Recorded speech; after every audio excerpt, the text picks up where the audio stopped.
2, 1. Good afternoon and welcome to this meeting of the Communications and Digital Committee. We're very pleased to have Dame Melanie Dawes, Ofcom's Chief Executive, and Mark Bunting, its Director for Online Safety Strategy Delivery, with us today. This committee has a role in scrutinising many different aspects of Ofcom's work, but today we're particularly focusing on online safety and also media literacy that we produced a report on in our recent inquiry. As such, the session follows up on that inquiry in media literacy, which we conducted in the first half of this year, and also the sessions we held in September, of which is the last one, regarding Ofcom's current additional safety measures consultation. So this session is being broadcast live and a transcript will be taken. Our witnesses will have an opportunity to make corrections to that transcript where necessary, and I have mentioned to two of the witnesses that it's possible we will have to stop for a vote in the next hour. So let me start with the first question to open out the discussion. Ofcom has described 2025 as its year of action for online safety. I want to ask you broadly how confident you are that the new duties on platforms are having a tangible impact on UK citizens' online experiences. But you may want to highlight in your reply your confirmation of the £20,000 fine on online message board 4chan, which we read about today, for failing to respond to legally binding information requests that you've made about compliance with the Online Safety Act. Now, it is reported in that item that 4chan's lawyer said, we'll see them in court, and that 4chan will pay the fine when pigs fly. That's not the response that we want to see from platforms, is it? So if you can talk to us about the impact you can have with your actions like that, and if you get that sort of response from platforms, what further action can you take? Thank you. Well, thank you for inviting us today. So there's two questions there, I think. Let me start with the first, and then we can come on to the second. So the first question, how confident are we that we're having impact for UK citizens? We're very confident that we're now beginning to see an impact. Is it enough? No, not yet.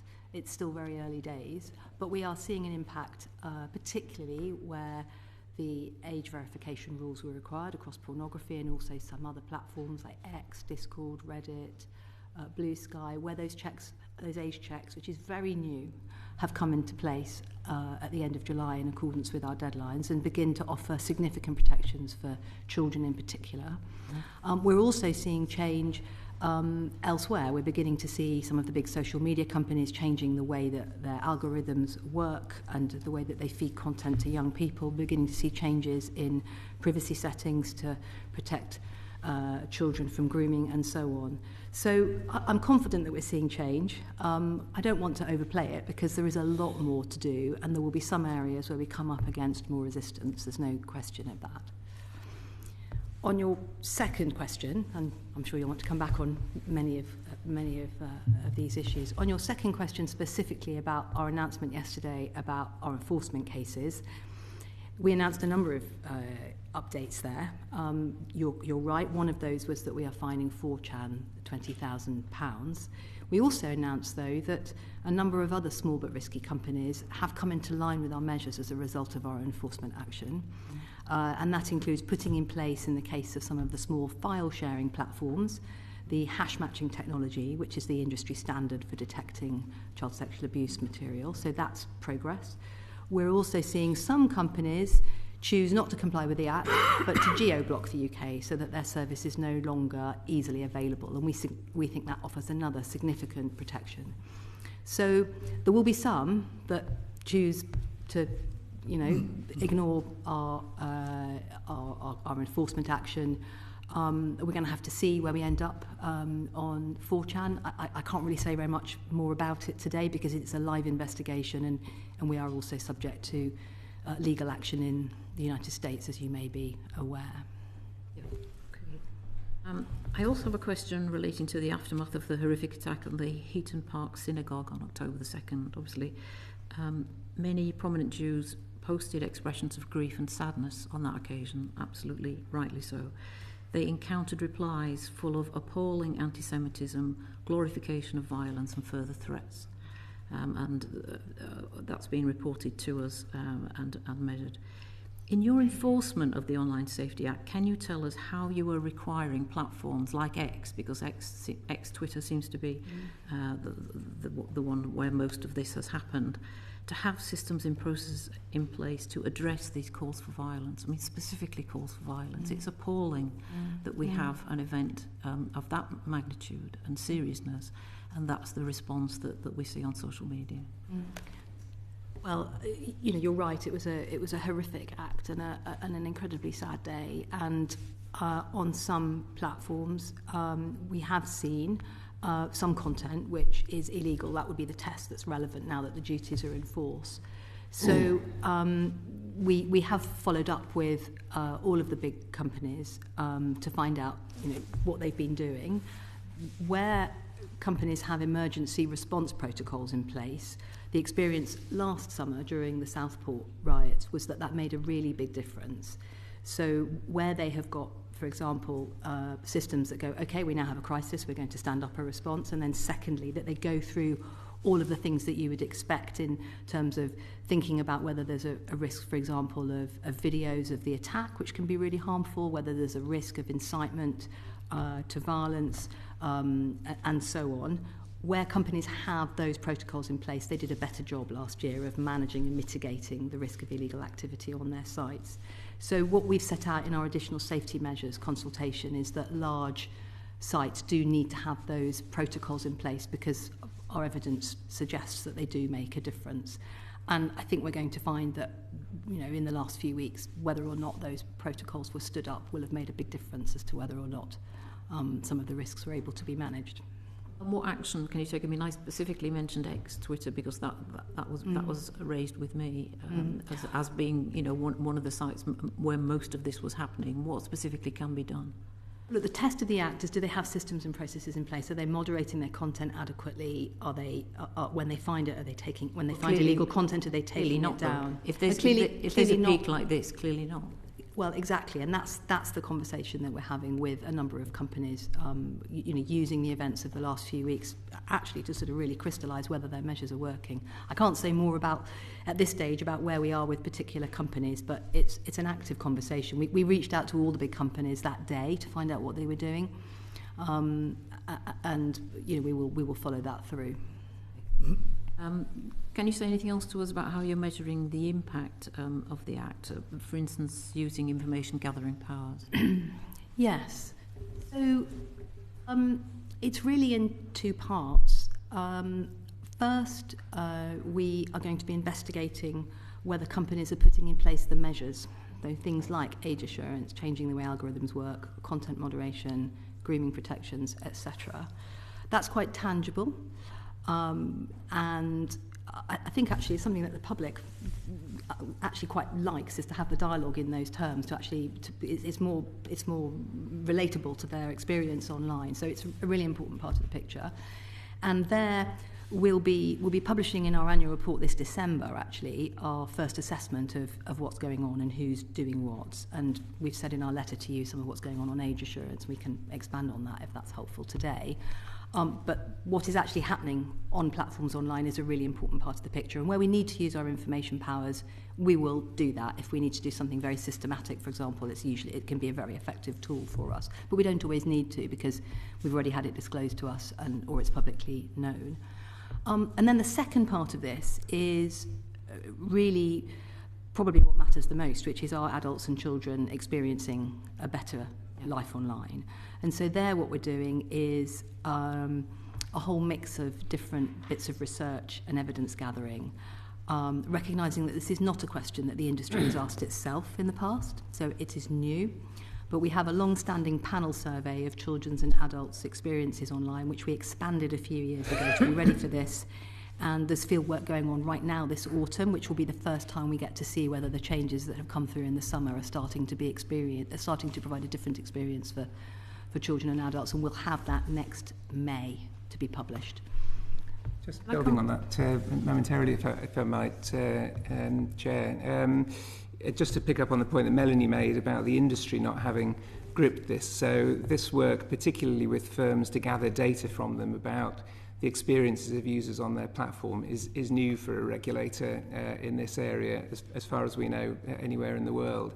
And there is currently no industry standard for what safety looks like online. So the first step for us is going to be setting out what measures are available to companies and how we should understand the data that's coming out from firms. And as Melanie says, we'll be publishing that over the next few months. It will take some time to get to a point where the industry is consistently applying the measures that we think are needed to track progress. But of course, you know, again, as Melanie said, that's at the core of the job that Parliament has set us, is to create a safer life online. So we'll be looking to make that a priority for our engagement with industry over the coming years.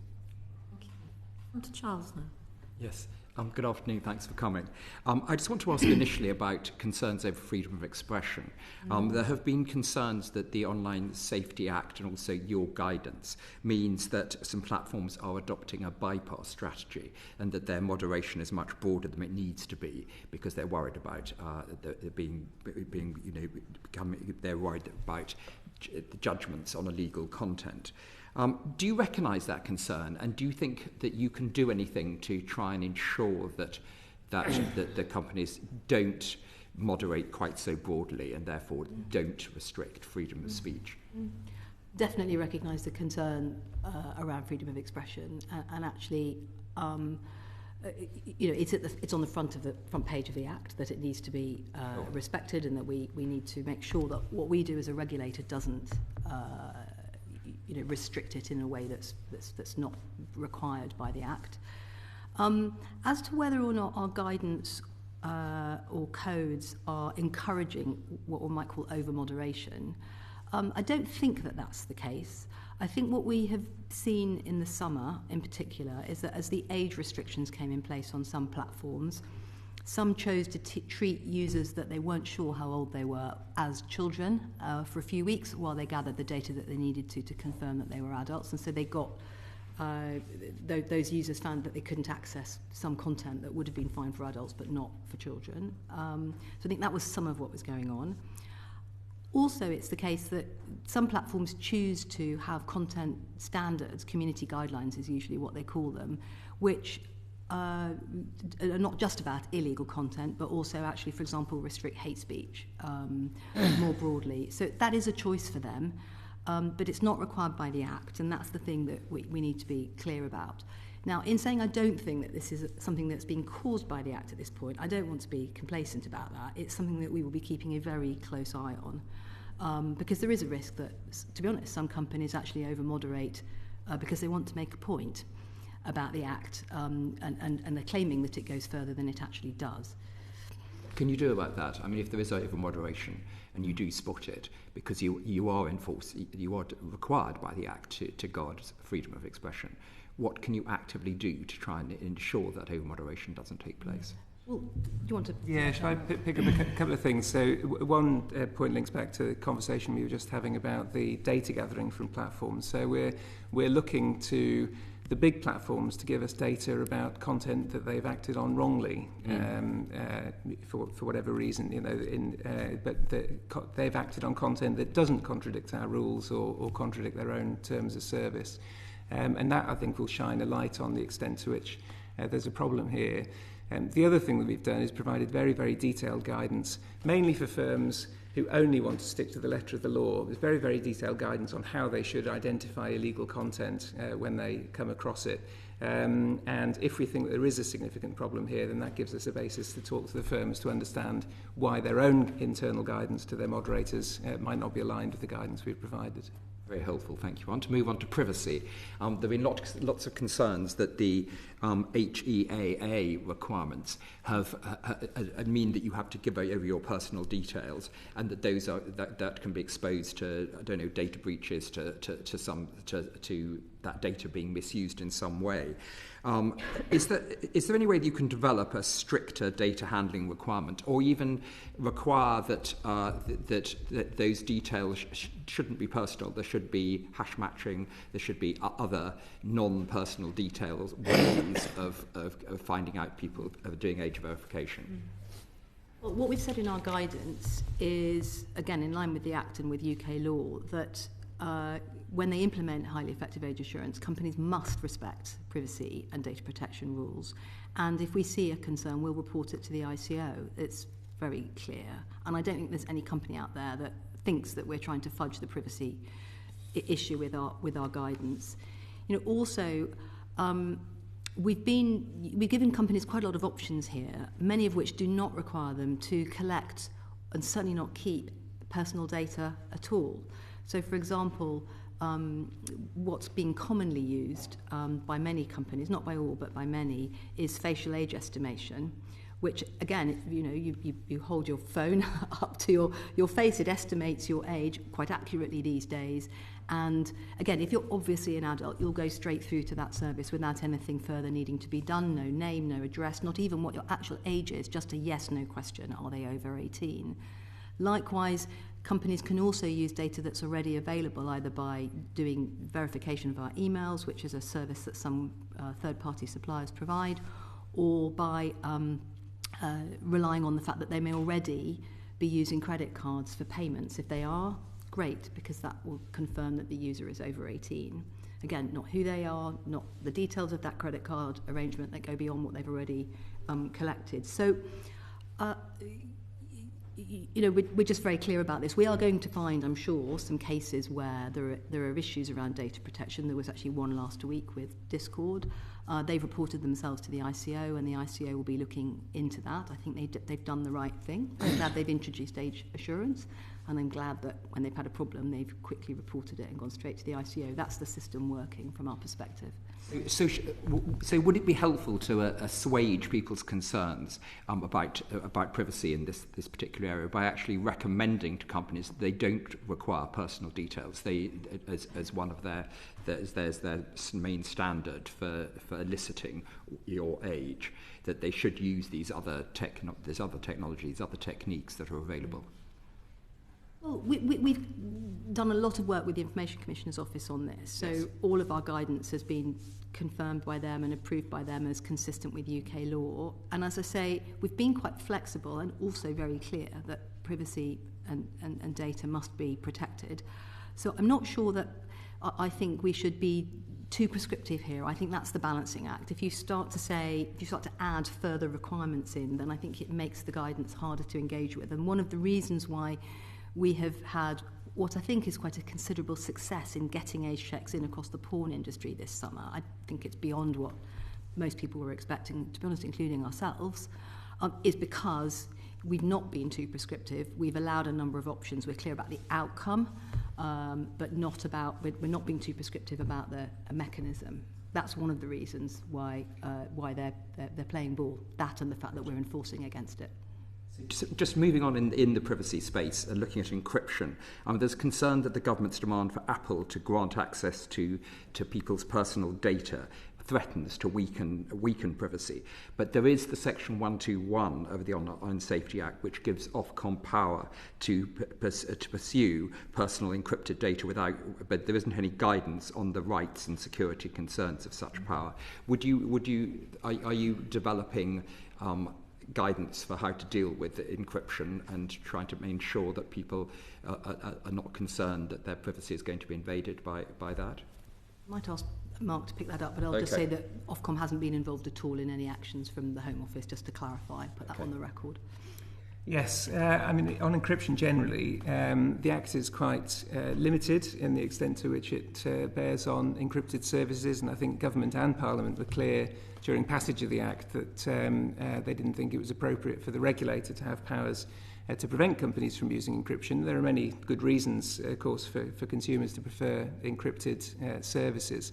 So in general in the Act, for example, we can't require companies to use scanning tools in private communications environments to maintain that protection for privacy, and that would often include encrypted environments. On the point that you raised about Section 121, that creates a mechanism for, in very specific circumstances, we can require the use of technology that's been accredited through a process led by us. to use technology to detect child sexual abuse material, including in private spaces. We're still in the early stages of that process. We have to provide advice to the Secretary of State about the thresholds of accuracy for those minimum standards, which will then be considered by the Secretary of State and written into secondary legislation, after which we can start the process of accrediting technologies. So that's the main mechanism for us. It's quite limited, and of course it relies on technology being available that meets those standards of accuracy to detect child sexual abuse material. But it is underway, looking at it. It is, the work is underway, absolutely. Can I just add, it's not clear that those technologies will be available at this point. Right, okay. So we will go through the process, but it is a high bar because of the concerns around freedom of expression. Thanks. Finally, I want to get onto the knotty issue of VPNs. In your letter, you said 1 in 10 under 18s are using VPNs to get around age verification. Is there something you can do to introduce age verifications for VPNs, particularly when it comes to app stores? Should you have age verification on app stores to make sure that limits access for under 18s to VPNs? So the data we have, which is from Internet Matters before the summer, is 1 in 10 children using VPNs. We're going to be checking that through our own research, and we hope to have a better feel for it in May with the tracker that I was mentioning earlier, because it's really important. And yes, VPNs can be used to bypass the protections of the Act, and very determined users online can get round the protections that are there for them if that's what they really want to do, because they can, through a VPN, effectively be in another jurisdiction or in none. But the $6 million question is, right now anyway, are children doing that? Are they bypassing the protections for pornography in a way that would concern us all? We take a lot of comfort from the fact that all the research shows that most children stumble across porn unwittingly, and therefore the age protections should be very significant in preventing that already, but we will keep this very closely under review so that we can all be sure that the protections are working as we intend. On what one can do about VPNs, I don't think, Mark may correct me, that age verification at the App Store would allow an app to then know that somebody is using a VPN. I think that, I'm not sure that link quite works. We are not at the moment able to put, for example, an age restriction on VPNs. That would be a policy question for the government. My view, our view at Ofcom, is that this is an area which we all need to understand better, to be honest. It's not something where the spotlight has been there before.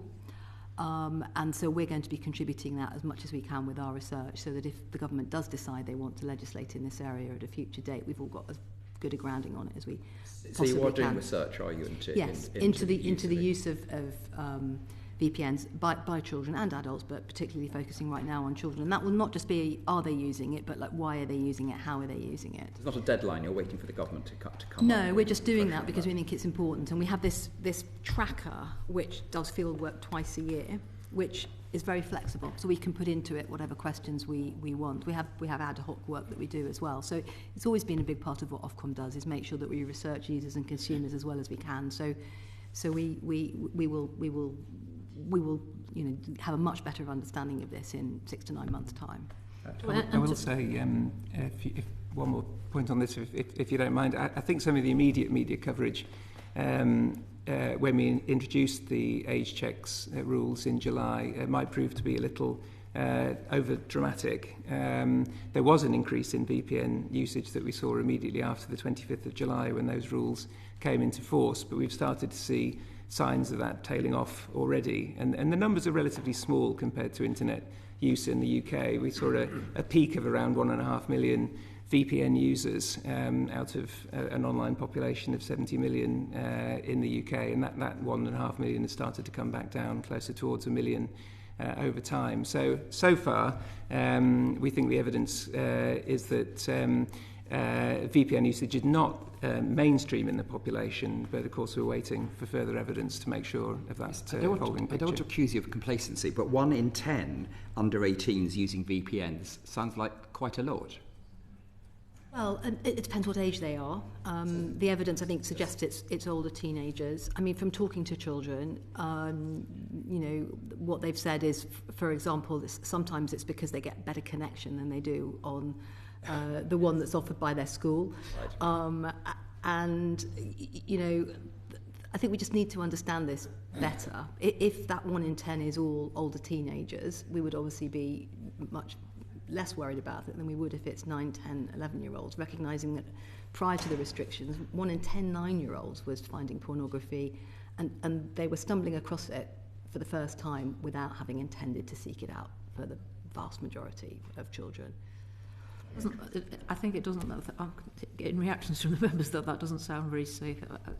Jim, I know Jim wants to ask a follow-up question, but if it's 1 in 10 in a million, we're talking about 100,000, aren't we? It's 1 million overall, yeah. 1 in 10 children, according to the Internet Matters research from the summer. Children. So how many children are we saying that is? 1 million. About, yeah. But they won't be using it every day. Okay, well, it's 1 million daily uses of VPNs across the whole of the population, and 1 in 10 children using a VPN from time to time. I think that was 8 to 18-year-olds. I think it didn't include young primary school age children, so it won't be as many as 1 million. I mean, I think the reaction I'm finding in the committee, Jim, you might say, it's, you know, really this sort of any level isn't acceptable if it's allowing them to access pornography. But Jim, I'll ask you a question. I think we will have noted your differentiation between older teenagers and younger children, particularly when we come on later on to discuss quite a rigidity in the regime around age-appropriate design, and you're either a child or you're not a child for most of the regime. So those comments are noted, and in my case they're certainly welcome.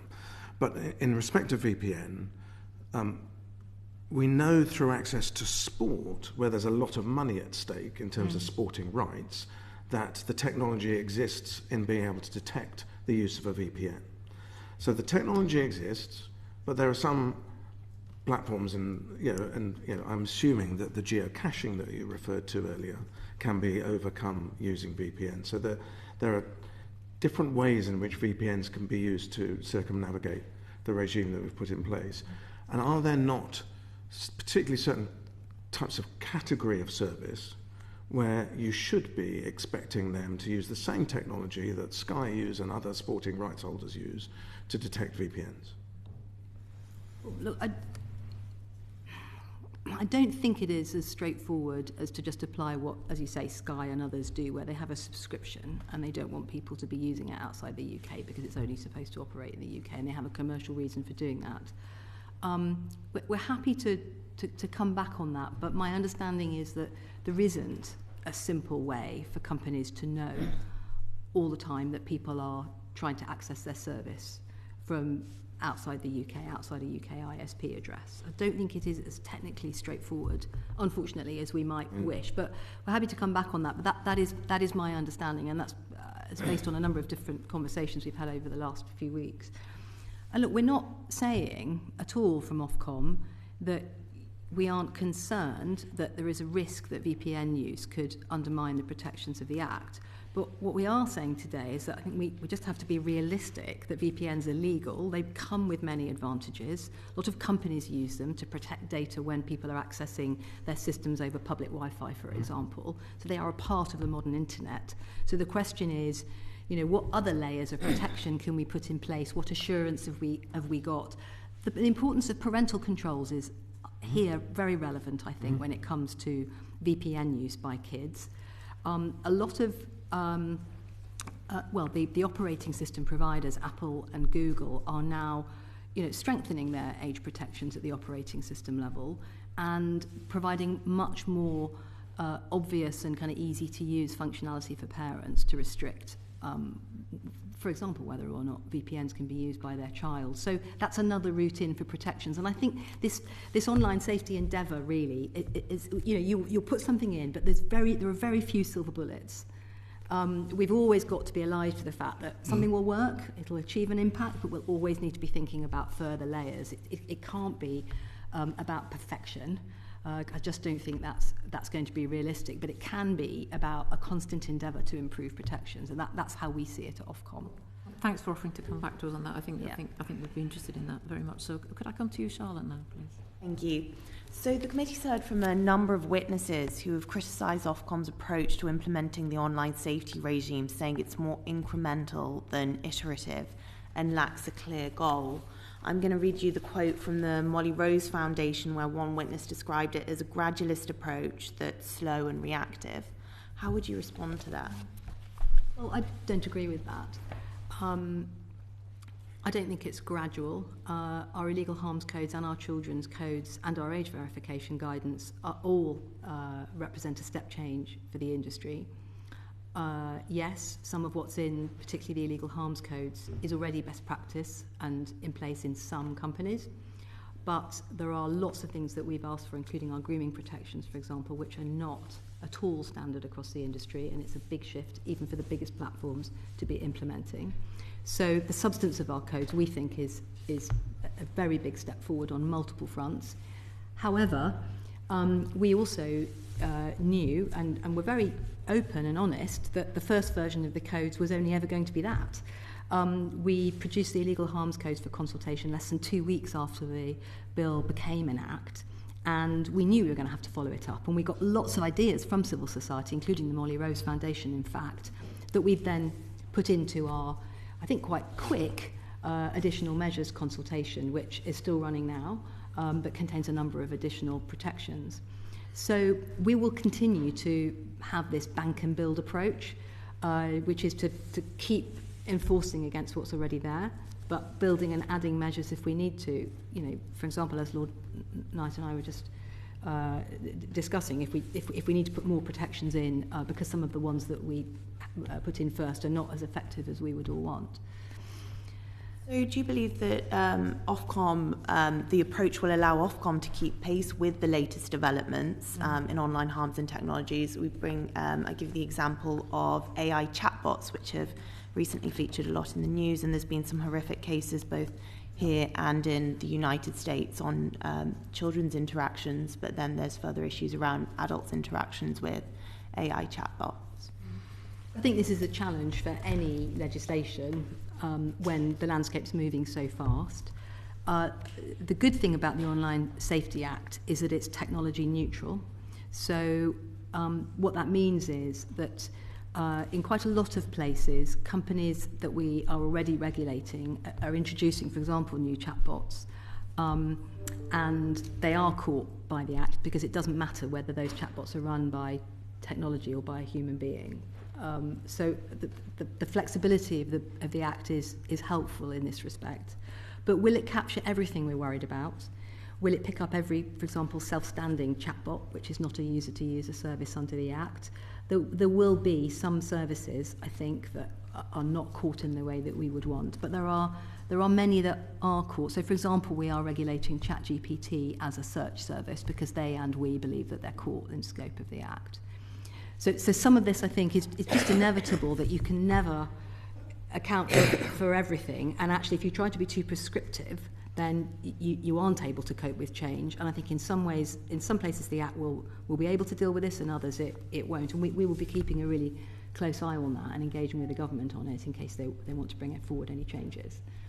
Do you believe that the approach is sustainable and agile enough in the long term to undertake the horizon scanning that it needs and adapt to that?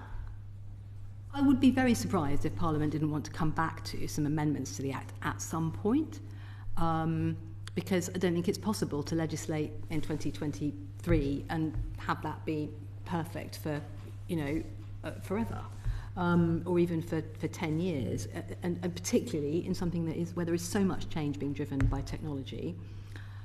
But as the regulator, we will do everything we can to apply our resource and our enforcement effort in particular to new risks and new services as well as old, if that's where we think the harm is being caused for consumers.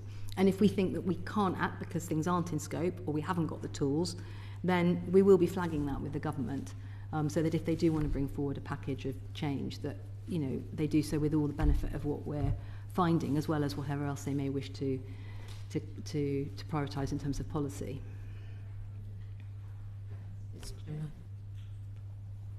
Just follow up on that while I've got the conch.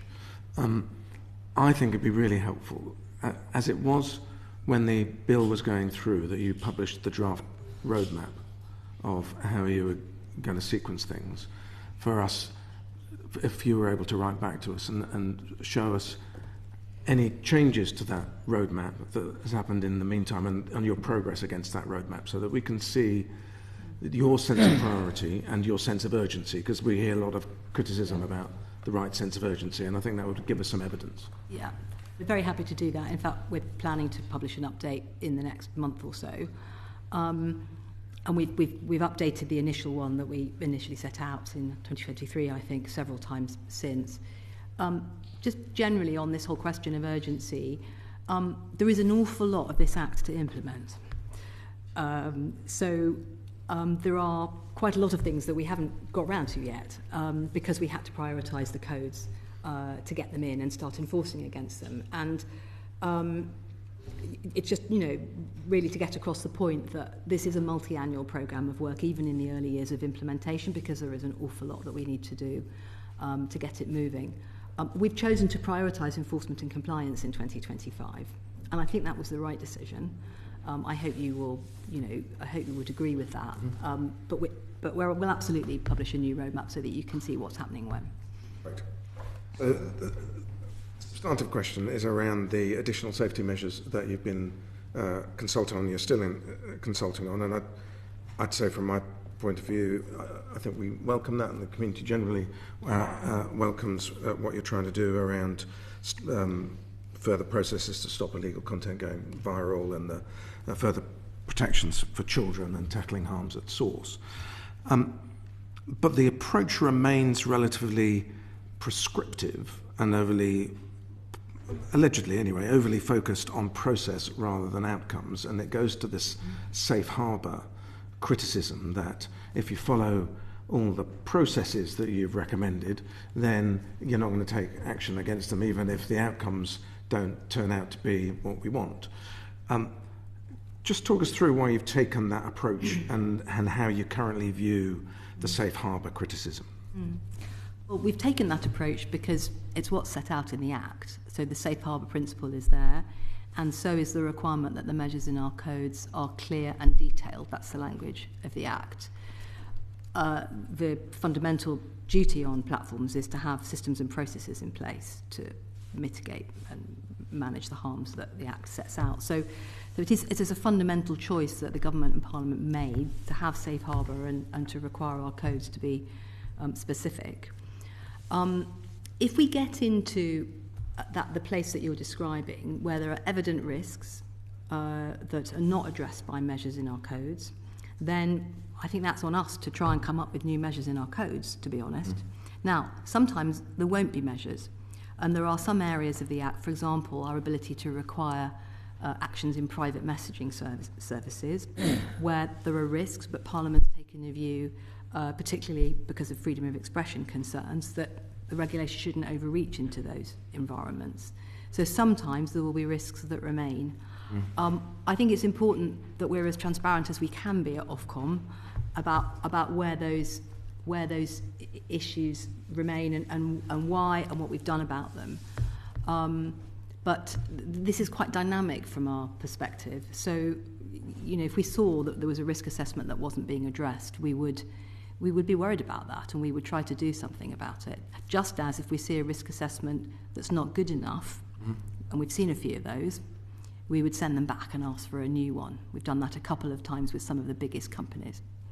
And does that transparency extend to areas where you might think that Parliament should amend the Act? I've got the beginnings of a list around whether or not we say that VPNs should be regulated. We've got some of the issues around AI and relationship apps are a concern, and they should be in scope.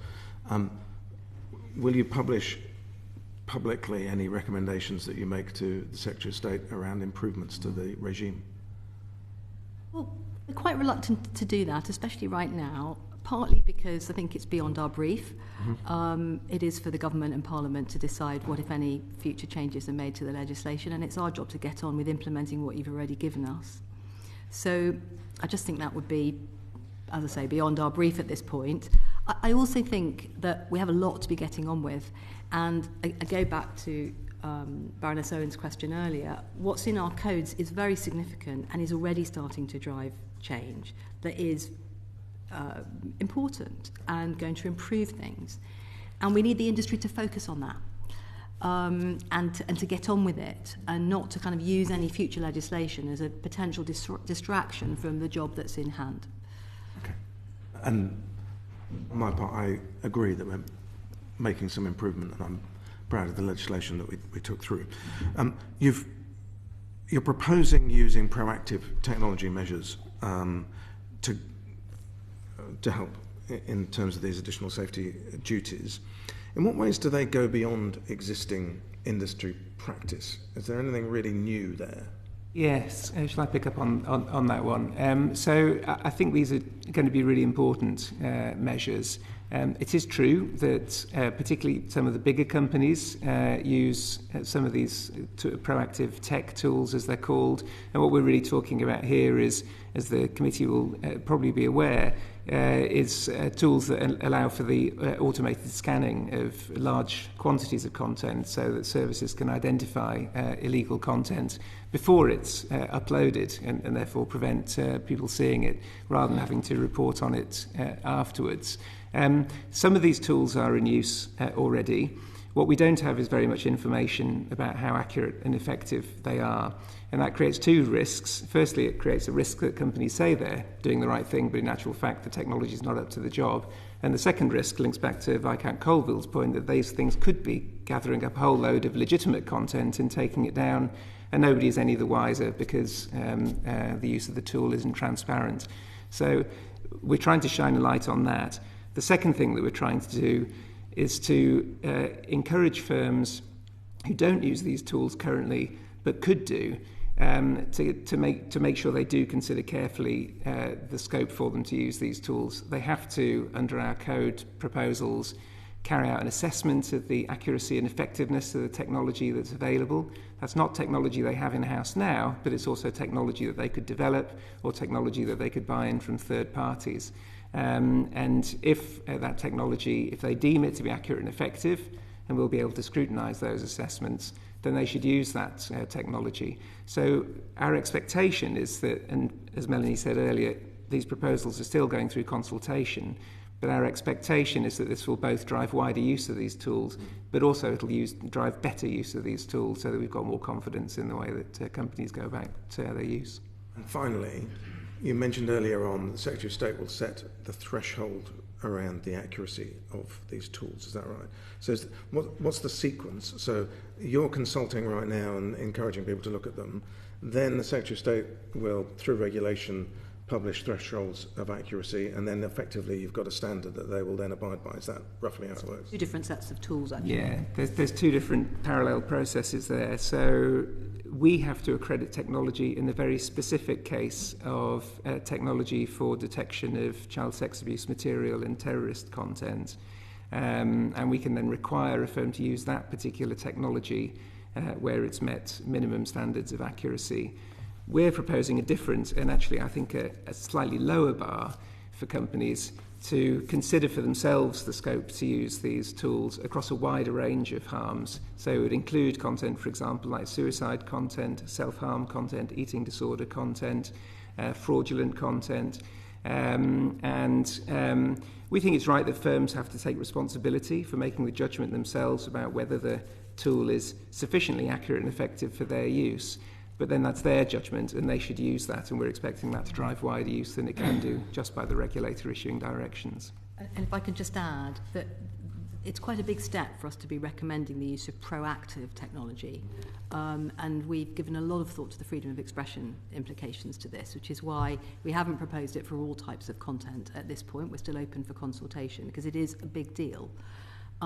It's also a very good example of where technology is helping us. So the new tools, particularly using large language models, are increasingly meaning that this kind of detection, moderation is effective. So it's an example of where we've responded to that. These tools would not have been something that I think we would have got over the bar a couple of years ago in terms of showing that they're effective and proportionate. Veronica wanted to come in, Baroness Fleet. Yes, if I may. Thank you so much. You've been very helpful. The Molly Rose Foundation has already been mentioned once. I just wanted to refer specifically to their, as you will know even better than all of us, how hard they campaign and how concerned they still are about the limitations of what is being done so far. And in their September newsletter, which I was just reading, they say that users of teen accounts are still able to view content that promotes suicide, health, self-harm and eating disorders with autocomplete suggestions, actively recommending search terms and accounts related to suicide, self-harm, etc. And Instagram's algorithm incentivizes children under 13 to perform risky sexualized behaviors and so on. So, I mean, they are finding this material that is accessible to young girls. Specifically, we mentioned girls because obviously Molly Rose. What is your reaction to that and how are you acting on it? That's a really important question. So first, I absolutely respect that organisations will continue to campaign and push us very hard, and although it's sometimes painful, it's what we want and need at Ofcom, and I have no problem with it at all. And actually, sometimes they're going to be getting at things that we are not aware of. So I hope that organisations will continue to bring evidence and put a spotlight on it. Investigative journalism is another route to that. So it's really important, particularly at this very early stage. On the question of whether or not, I think it's talking about Meta's teen accounts, because that's one of the products that Meta has, and they describe it as their teen accounts. So I think that's the company we're talking about. What we're doing with Meta and Snap and TikTok and a number of other companies where there are a lot of children on the site right now and over the autumn and winter is really interrogating whether their combination of age checks to make sure they know where the kids are, content moderation to classify and find the content, and then changing the way the recommender systems work so that they only give children a feed that's appropriate for their age in line with the Act. We are interrogating right now whether those systems work. It's actually quite a good example, I think, of where the Online Safety Act is, and the way we're implementing it, is quite outcome focused. Because you could put all those measures in, but the only way you really know whether they're effective is by looking at whether they're effective and looking at the outcome. And we are very clear with companies like Meta that whereas in the past, I think they would have said the prevalence of suicide and self-harm material is extremely low, it's 0.0 whatever %, we're saying to them and others, that's not the relevant metric. The relevant metric is what happens to a 13-year-old girl when she goes on Instagram and likes various things, and whether or not she gets fed all of that suicide and self-harm material, which may be low in prevalence but is very toxic to that particular user. So that's the test. It's a new test. It's not one the industry have really looked at before, and it's what we're interrogating over this winter, so that we can then work out whether, when we hear about concerns, whether they're a one-off, but the underlying systems and processes are working well, or whether they're indicative of a problem. I mean, it's great that you're on it, but there is also, as you know, criticism. You're too slow, you don't have enough people, you don't have enough skills to actually act fast enough to really be effective. So you say over the winter. So you could be talking, it'll take us another 6 months to work out what we're going to do. Well, I think, look, nothing is fast enough. I feel that quite often, that the harm is still there, and so when I say nothing is fast enough, I feel, given the nature of the harm, we almost can't move quickly enough, is what I'm trying to get across. But the children's codes only came into force at the end of July. So we gave, we required risk assessments from all of the big companies by early August, just a week or so later. We've interrogated those. As I was saying earlier, we've had some extremely robust conversations with some of the big companies whose risk assessments were not good enough. They were far too low risk at the beginning, and we'd seen some changes there. And then we gave them a deadline of the 30th of September to tell us what they're doing and how they're implementing the code measures. And now we're going to be interrogating whether they're effective. There are meetings happening this month, next month, where we're beginning to get under the skin of that with these companies. So we are moving quite fast, but inevitably we've had to mobilise a lot of the regime to get to this point. So I do accept that, we need to keep the pace up. Yeah, just to build on that, we set out 5 areas for industry at the start of the year. We wrote to firms to say these are the areas we're expecting improvements. So, some of them are fairly black and white, and use of age checks by porn firms is a good example. It's very easy to detect whether a company has done what the law says it's done. Some of them require much more forensic assessment, and this area that you've picked up on, which I completely agree, one of the most urgent and important issues covered by the Act. We have to get to grips with how the age check systems and the content moderation systems and the recommender algorithms in these companies are working together to drive experiences which are not safe enough for teenagers. We're working on that now. We have our technology teams doing algorithmic assessments of some of the services. We have our supervision teams talking to the firms about the steps they're taking to keep children safe.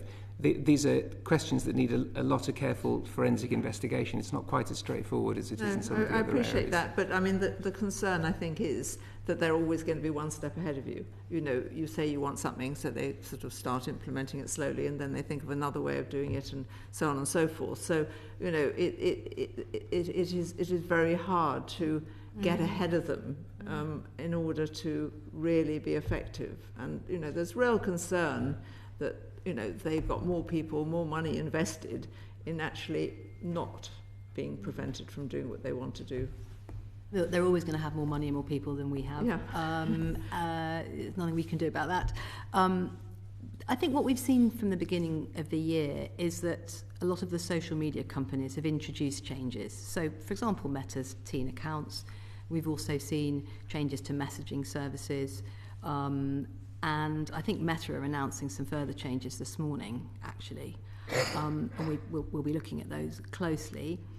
And, you know, it's an open question as to whether that's enough. You know, it's good that they've made the changes. They've made them because of regulation. They've never worked with regulators before. They're responding partly to the European Union and partly to Ofcom. But it's our job now to look at the risk assessments, make sure that they're in the right place and that they haven't undercooked them, and then to make sure that the measures are in place and that they're effective. So we are doing that, and we will report on it. We will, by the way, in our annual report on online safety, which is coming out in about 6 weeks' time, we will be, as you know, it's a separate report we'll be publishing on risk assessments, where we'll be giving a view on how that's gone so far, because it's a very, very interesting set of conversations we've been having. Thank you. Can I move on to Chris now? Thank you, Chair. Good afternoon. We've heard evidence that live streaming is not safe for children, particularly those under 16. Why haven't you proposed age limits for live streaming functionalities? Yes, well, it's a really important question. We are concerned that we think live streaming is risky for children, and we gave this a lot of thought. And to be honest, you know, thought about whether or not we should propose a ban on live streaming for all under 18s. In the end, where we've come out is on the back of quite a forensic understanding of how perpetrators operate around child grooming, which is the risk that we're really concerned about here. We've proposed some quite surgical measures that address what we know of that perpetrator behaviour. So, for example, suggesting that for under 18s, likes are switched off, that screen capture is switched off, that payments are not able to be made, comments are not able to be made, because that's part of the way that perpetrators groom children. So that's what we've proposed. The consultation is still out there. But this is one of those areas where we've said, you know, if it's not enough, then we'll go further, because the risks are very clear. Developing a point that Lord Knight made around the 18 thing, you're a child, you're a child, you're a child, and then you're not a child. What's your current thinking on that?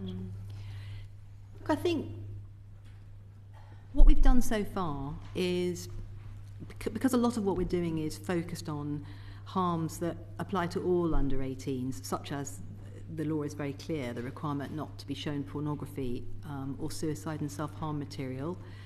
I agree that our approach at the moment is not very nuanced in terms of different ages beneath that. So what we haven't said is that this is appropriate for 16-year-olds or this is appropriate for 13-year-olds and so on. And look, it may be that that's something that we're able to get more nuanced and sophisticated about over time. At the moment, our priority has just been to get those basic protections in place.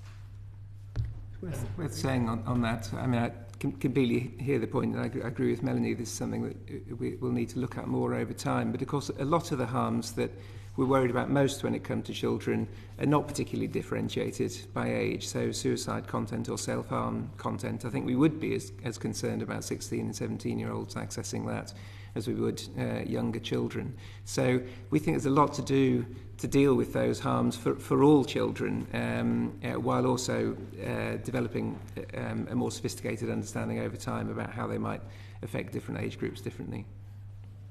Thank you. Moving on, we've heard around the issues of the proposed crisis response protocols and recommender algorithm that would fall short, and for example if it had been in place at the time of the horrific events at Southport and what subsequently happened online, that they wouldn't have had any impact there. What are your thoughts on that?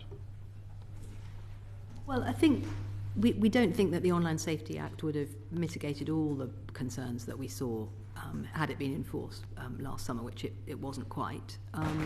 I did see from one of your earlier hearings that there was some concern that Ofcom had overplayed the impact that the Act might have, and we wouldn't want to overplay it. So mis and disinformation, for example, are not harms named under the Act.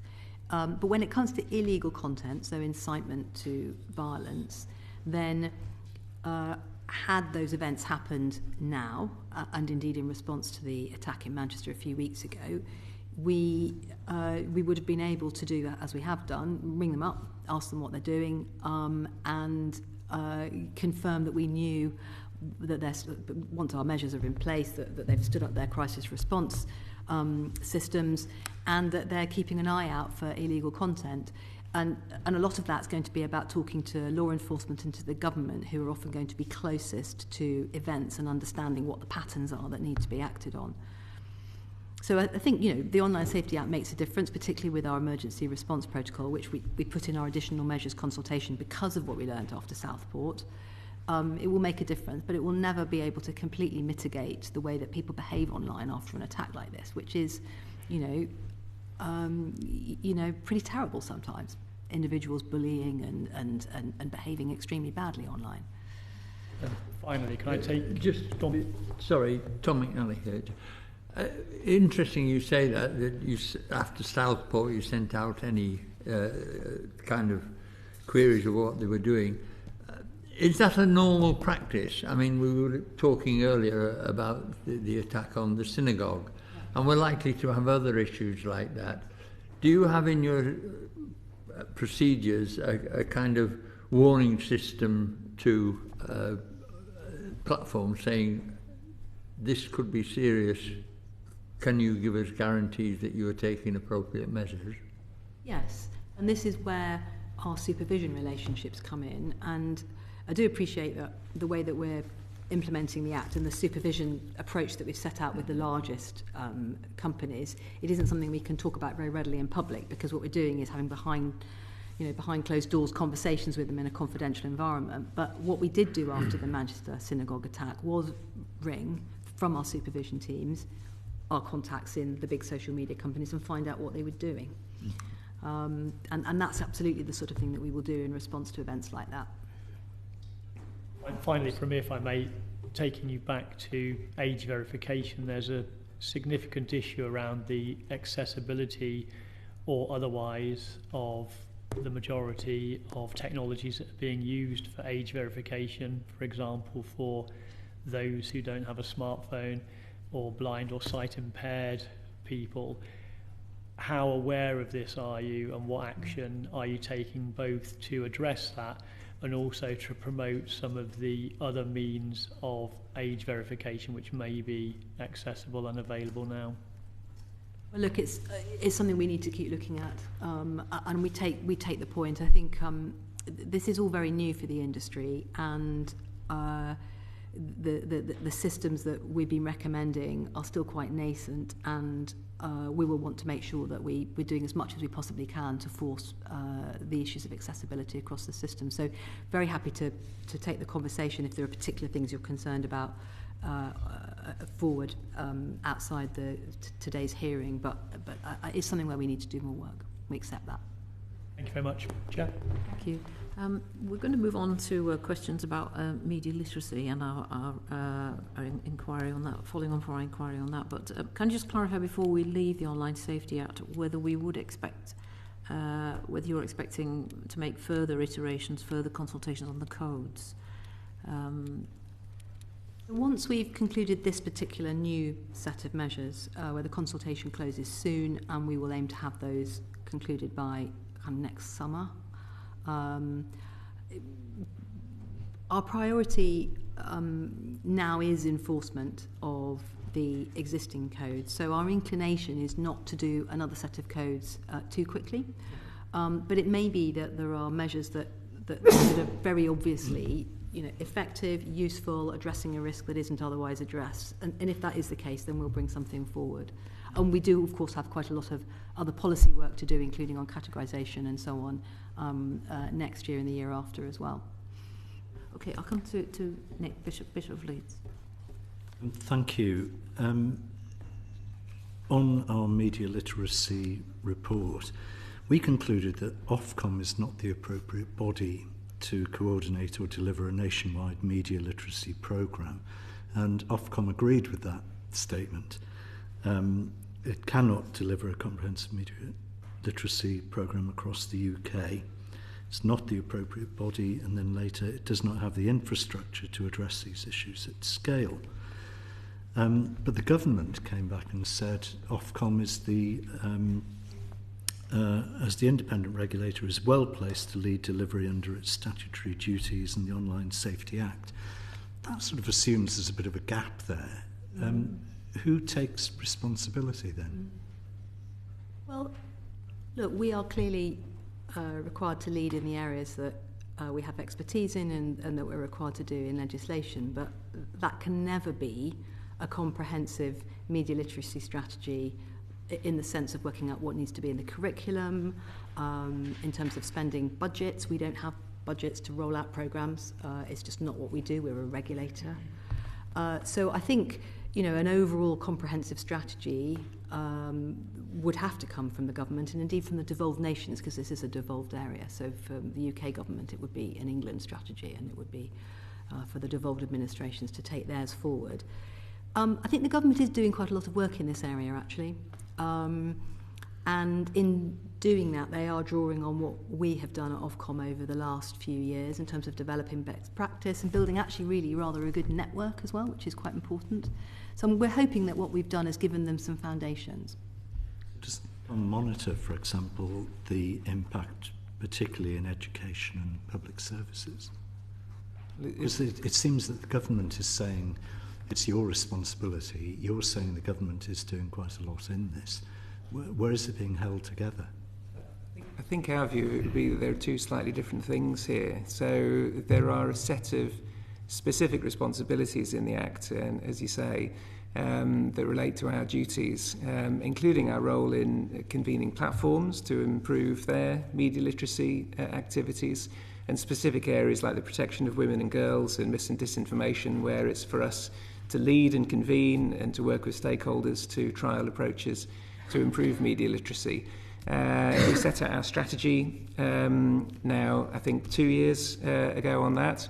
And we've recently published a statement of recommendations to platforms, as you know, about how they can improve media literacy. I think, though, that the broader media literacy can mean an awful lot of things, including in the areas where Ofcom doesn't have any remit, like education. And I think in those areas, then, as Melanie has said, it wouldn't be for us to lead. Government, I think, does do quite a lot in this area, and the work on digital inclusion is part of this programme as well. But I think that broader leadership role wouldn't be one that Ofcom could fill, as the committee has said. How does Ofcom ensure that the government's digital inclusion committee and its fund complement rather than duplicate Ofcom's existing networks and grants? By working closely with them.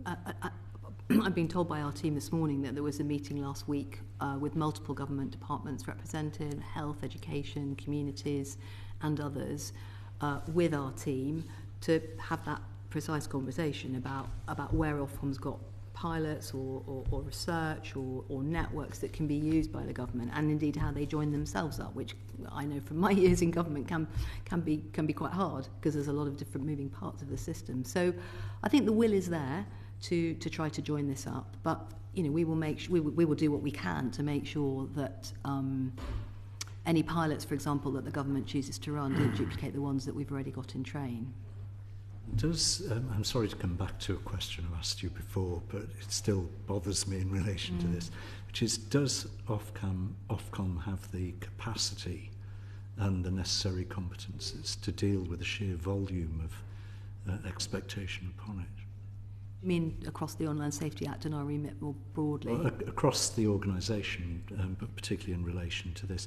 Well, I'm conscious that all the time more is added to Ofcom's agenda.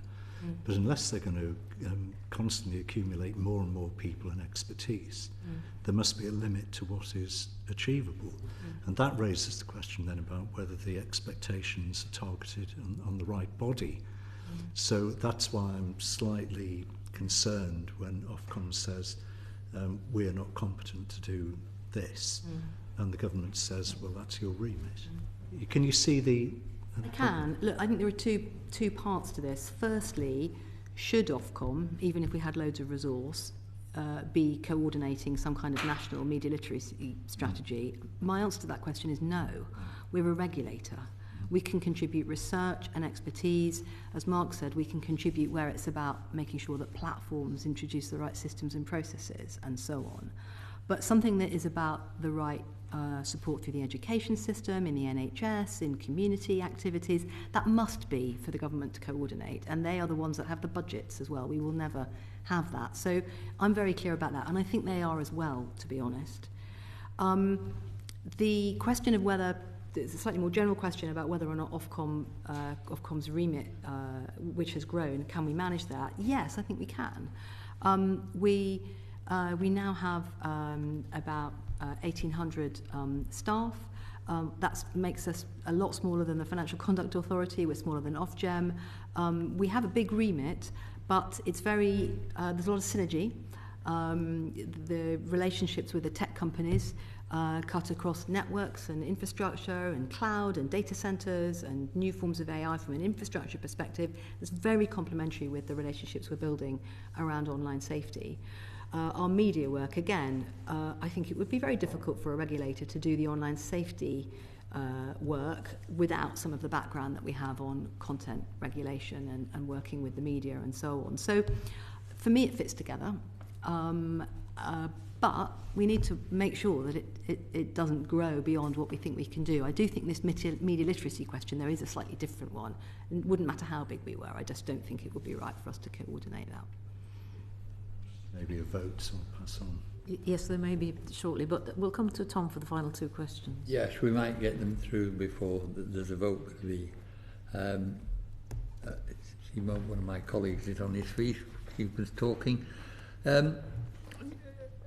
Yes, as I've said to colleagues before, I was on the Putnam committee that set up Ofcom, and we had a paragraph in there about media literacy.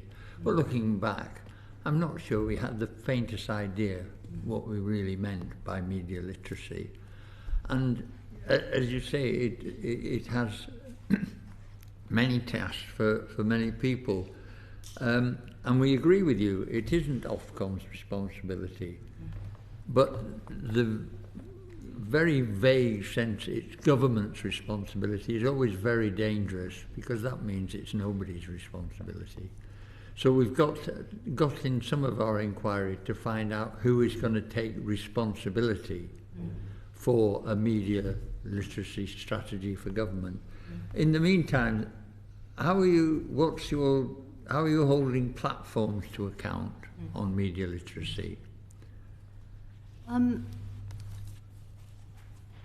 So what we have done very recently is consult on a statement of recommendations as required by the Act 2 platforms on with essentially what will be guidance on how they should enable media literacy in the way that they design their services. So that was published only a couple of weeks ago, mid-September. It's open for consultation now. It's guidance, so it won't be something that we can enforce against, but sometimes that actually gives us more opportunity, as it also has on the women and girls guidance that we will complete very shortly, because it means that we can really set the bar high in terms of best practice. So what you can see from that draft statement is that we think that companies, and we've also made some recommendations to broadcasters as well, should be really quite holistic here and think about how they factor it in service design, about how they measure impact. They should be thinking about how they support users along the journey of being on their platforms, how they use nudges and information, how they facilitate user reporting and so on. So that's the work that we've done already, and we'll be following that through. Worth also saying we have built some of this thinking into our codes, where we have identified that it's proportionate to require companies to take some steps to protect users. So, for example, in the Protection of Children codes, there are measures requiring firms to provide supportive information to children when they post or access content that might be harmful to them. And we think there will be more of those types of interventions that we can consider over time. So although the guidance itself, the statement of recommendations, is voluntary, where we've been able to make the evidence-based case for it, we have brought some of those ideas over into our regulatory codes as well. And we recommended Ofcom shift its focus towards longer-term and larger-scale research projects rather than multiple short-term pilots. What's your approach to that?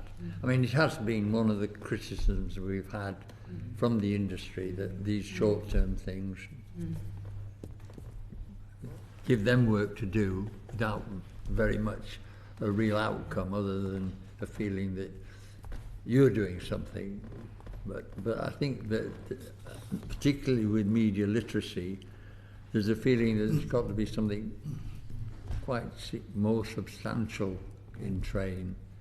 Yeah, we certainly agree that we need to get longer term about some of our work, and we've taken that on board. And actually, the pilots that we've got in train now, there's pilots in Birmingham and Glasgow, and then one each as well in Northern Ireland and Wales. They are longer term. They are inevitably quite small scale. We don't have budgets for giant programs, but they are targeted. They're very much about supporting particular communities and trialling what works in helping people to navigate their life online and get better value out of it. So they are slightly longer term, and I hope that will make a difference.